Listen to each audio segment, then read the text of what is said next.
Hi there, radio hobbyist. My daughter's making me laugh. Signal hunter here. Today what I wanted to talk about some tips for beginners. Okay? Everybody can't be a professional like me or like Thomas Brogan or Clint, where we're all professionals. I'm just kidding. But anyway, you got to start somewhere, and there's some tips that really help out with beginners. You don't know how many radios that I've seen that have bent antennas, and one of the reasons why is people start up here to start at the top to push the antenna down. Of course, it bends the antenna. Now let's face it, you may not want to keep this radio forever. What happens if one day you want to sell it? You got a bent antenna, you get less money for it. But the best way to close the antenna is grab it on the first section and then just right in order, put it down, and then voila. You'll never bend your antenna like that. Good job. The other thing I wanted to say, Good job. Good job. The other thing I wanted to say is about keeping your radio. Don't let it sit around. Just keep it in the case, and then you can let it sit around in the case, and it protects it, and it even may protect it if you were to happen to knock it off. It has with me. And the next thing I wanted to talk about was you got that new shortwave radio. Don't throw the box away. Whatever you do, don't throw the box away and the original paperwork. Because believe me, if you ever want to sell this radio, it's much more appealing on eBay or whatever site you're going to sell it on if it comes with the original box, the original paperwork, and the earbuds, and of course the transformer that comes with it. And much more attractive, and you can get more money for it, believe me. Okay, the other thing I want to talk about, these radios, all these shortwave radios, most of them have kickstands on them. And for me, using this kickstand, it's the wrong angle. So it's always better to have a stand that you can sit the radio on it and fix it up, and it's just better for me anyway. And it will be for you. You can buy these stands on sites like Amazon, eBay, I don't know, for anywhere from 4 to 10 euros, or I don't know, 10 bucks, I don't know. But I made this one out of a coat hanger. It's much easier and quicker. You don't have to pay for any delivery.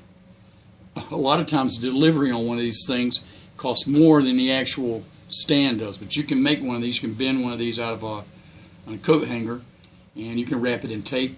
I happen to use heat shrink tape on this one, and it keeps it from sliding around. And it's heavy enough where you can even set a big radio like a big Sony. You can set that on there. So that's my tips for beginners so far. Let me get this out of the way. The next thing I want to talk about is antenna wire. So you want to do it on the cheap way. I love cheap. And you can get this out of the dumpster.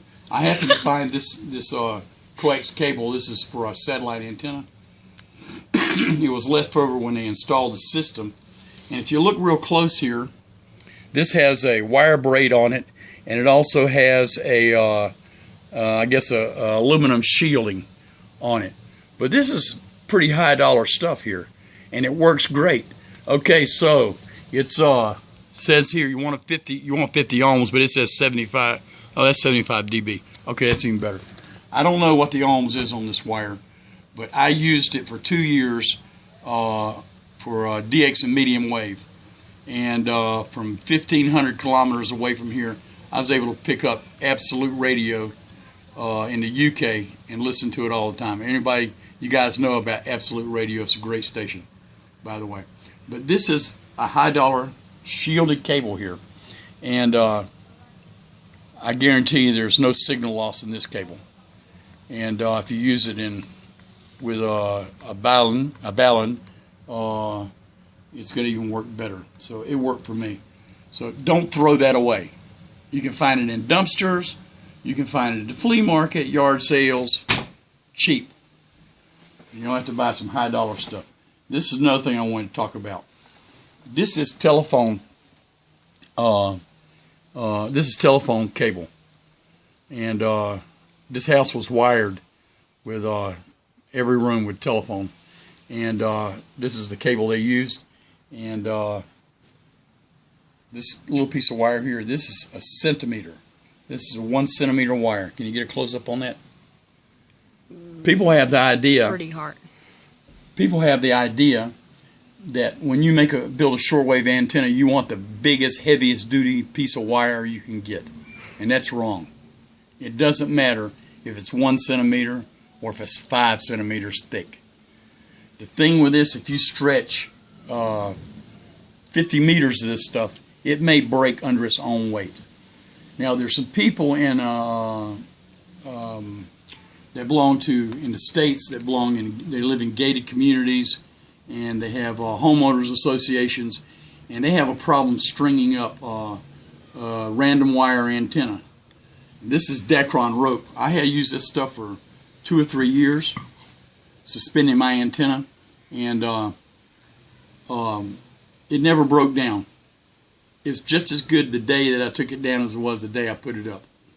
But you can take this small wire and this Dacron rope, and you can zip tie it together, and you can build a stealth antenna, which I'm going to build one and make a video later on how to do it. And this would be stretched across your backyard, especially if you wind it through trees. It would be very, very hard to see. And you wouldn't have to worry about homeowners association saying you can't have an antenna up. If they came and happened to see you, say, well, that's just a piece of string. You mean I can't string a piece of string up? You know, I even had a neighbor call I guess the county on me, said I was stringing electrical wire across my backyard. And which in Germany, they got a daggum rule for everything, and everything is illegal unless you've got a contractor or something. And so the guy come out and he looked at it, he goes, oh, can I see your radio? So he knew exactly what it was. But you have busybody neighbors always doing crap like that. They don't have no life, so they worry about what you're doing next door. So you can build a stealth antenna with something just like this, and it'll pick up just as good as any size wire you want to put out for an antenna. So I guess that's all I got to say today. And I hope you can use these tips. And don't forget to keep your radio clean. The worst thing you can do is keep it dirty. It just is not good. Take care of your investment, because it is an investment, and you can get a return on your investment if you ever decide to sell it. So with that said, Signal Hunters out.